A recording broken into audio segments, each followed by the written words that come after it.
Good evening to all of you. My name is Jitendra Kumar. Today I am going to discuss about my topic Maxwell inductance capacitance bridge. This is the circuit diagram of Maxwell inductance bridge and इसमें हम 4 arms हमने use किए हैं. First arms इसमें R1 और L1 series में है. Second arm में रेजिस्टेंस R2 कनेक्ट है. थर्ड आर्म्स में R3 रेजिस्टेंस कनेक्ट है एंड फोर्थ आर्म में रेजिस्टेंस R4 और C4 पैरेलल में कनेक्ट है. अब फर्स्ट आर्म में जाने वाली करंट I1 है.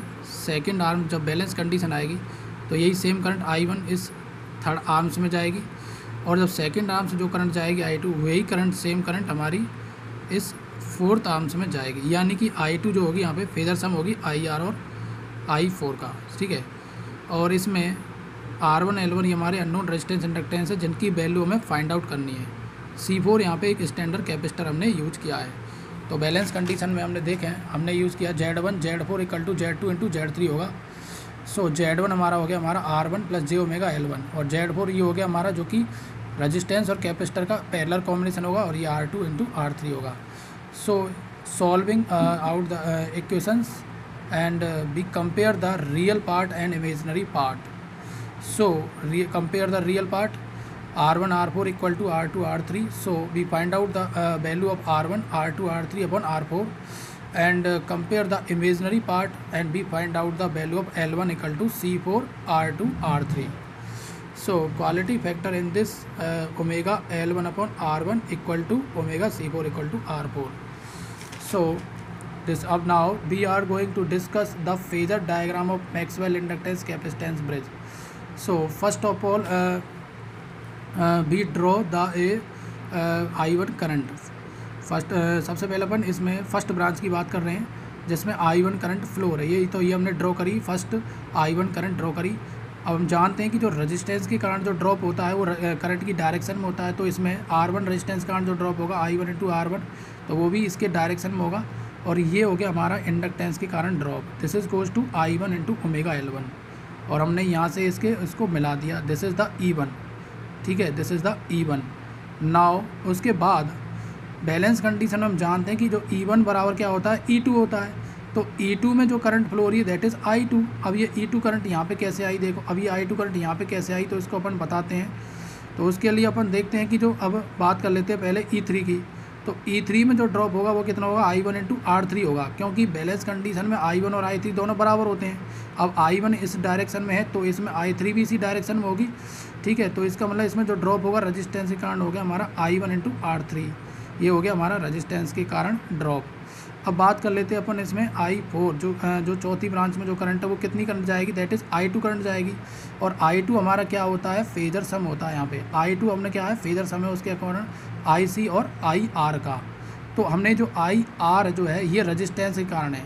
ठीक है. चूँकि हम जानते हैं कि जो E3 और E4 हमारा बराबर होता है. तो E3 का जो वोल्टेज जो ड्रॉप है वो इधर इस डायरेक्शन में है.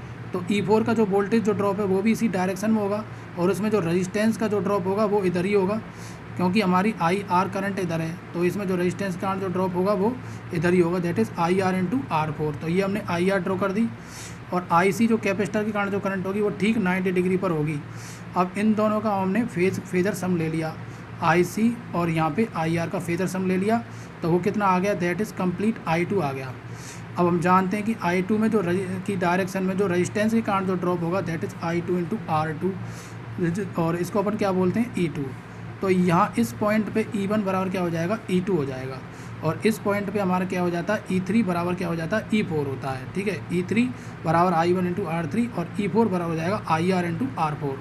अब इन दोनों को हमने क्या ले लिया फेजर सम ले लिया. यहाँ से इसके पैरेलल में डॉट डॉट लाइन यहाँ खींची और यहाँ से इसके पैरेलल में एक डॉटेड लाइन यहाँ से खींची और इन दोनों के रिजल्टेंट को हमने यहाँ पे मिला लिया. This is goes to E. तो इस तरह से अपन क्या फाइंड आउट कर लेते हैं इसका phasor diagram. Now we are discuss the advantage of Maxwell inductance bridge.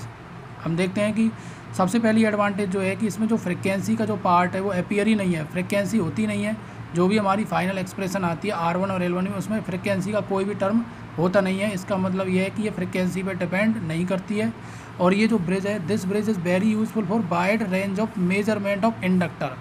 यानी इंडक्टर की जो जितनी भी वाइड रेंज होती है हो सकती है तो उसके लिए ये ब्रिज हमारा यूजफुल है एट ऑडियो फ्रिक्वेंसी पे. This is the advantage of Maxwell inductance bridge. अब इसकी अपन बात कर लेते हैं डिसएडवांटेज की। तो पहली डिसएडवांटेज ये है कि इसमें जो वेरिएबल स्टैंडर्ड कैपेसिटर यूज करते हैं, जो कि हमने अभी बताया था कि वेरिएबल टाइप का स्टैंडर्ड कैपेसिटर होता है। ये हमारा वेरिएबल स्टैंडर्ड टाइप का कैपेसिटर होता है। This is the variable standard capacitor C4, ठीक है, जो कि बहुत ही एक्सपेंसिव होता है। ये इसकी डिसएडवांटेज है। And bridge is limited to and measurement of low quality coil.